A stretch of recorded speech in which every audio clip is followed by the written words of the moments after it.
Hey, we're going to talk about keeping your deal alive. And what does that mean? So you've basically gone through the process. You worked with the seller. You have a deal under contract now, and now you have to keep it alive. What do I mean by that? We see that more than 25% of deals fall out of escrow because people are not spending time with their sellers, their buyers, making sure everything's on the right path. That your fallout rate, depending on where you are and what you're doing and the scale that you're growing, you should strive to have less than 10% of your deals falling out of escrow. However, I will say that an industry standard is actually more around like a 35%. We strive to be at like a 20 to 25% of our deals falling out of escrow. Now, that could be your fault. It could be the seller's fault, buyer's fault, title fault, whatever it is. You should strive to have 10, 15, 20% of your deals fall out.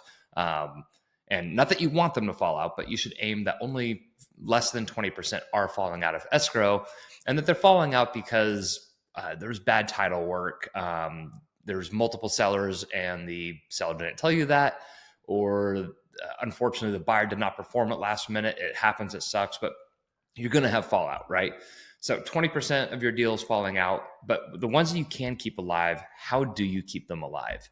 And first and foremost, and I've talked about this before throughout here, is communication. Communication is key with your sellers and your buyers and the title office, making sure that the buyers are lined up, they have their funding, whatever it is, cash, everything's good there. They have their survey ordered, the HOA docs, whatever it might be. They are good to go, right? And then the seller on their side knows that you're still around. Early on, when I started doing this, my first handful of deals I'd get it under contract. We would have a, say, 6-week close, 45-day close. And I wouldn't talk to the sellers until I found out like the week of closing. Title's like, hey, we can't get a hold of the seller. Have you heard from them? And I'm like, no, it's an escrow. I don't know. I just figured it was there and it was good to go. And I called the seller and they're like, yeah, we haven't heard from you in, a few weeks. We figured you just canceled the contract and went away. So we sold it to someone else. It'll happen to you and it's going to sting. It's going to hurt. It's going to frustrate you.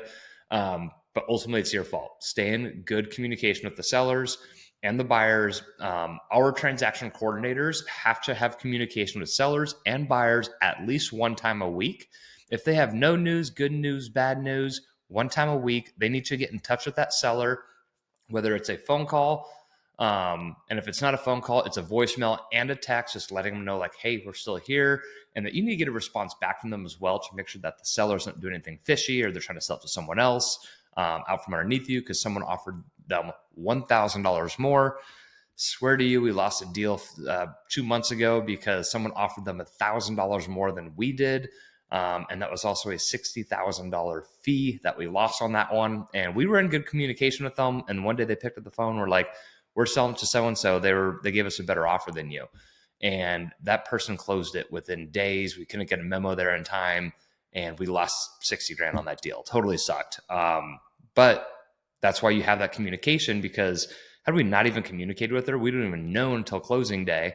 Whereas we literally missed our memo being there by less than 12 hours for it to show up on the other title office pulling the title work to see it. So sucks. It is what it is. Part of the business. You take it, move on, and do better next time. But having constant communication with your sellers and your buyers. So if you don't have a transaction coordinator yet, you should be having communication with your buyers and your sellers every week. At least have a touch point with them, checking in, let them know where you're at, what's going on, and how things are going, and where you're at in the process. You're still on track for XYZ, or hey, it looks like it might get delayed a few days, and this is why. But have the communication. Communication goes a very, very long ways. And if you are giving them heads up on it on the seller side of something that's going to prevent closing on time, they're going to be a lot more understanding versus you getting the day of closing and be like, hey, we need to close in 4 more days. And they're just like shocked. So stay in communication with them. If you have a TC, that should be their job. If you don't, it's yours. Be in constant contact with them. Don't lose them.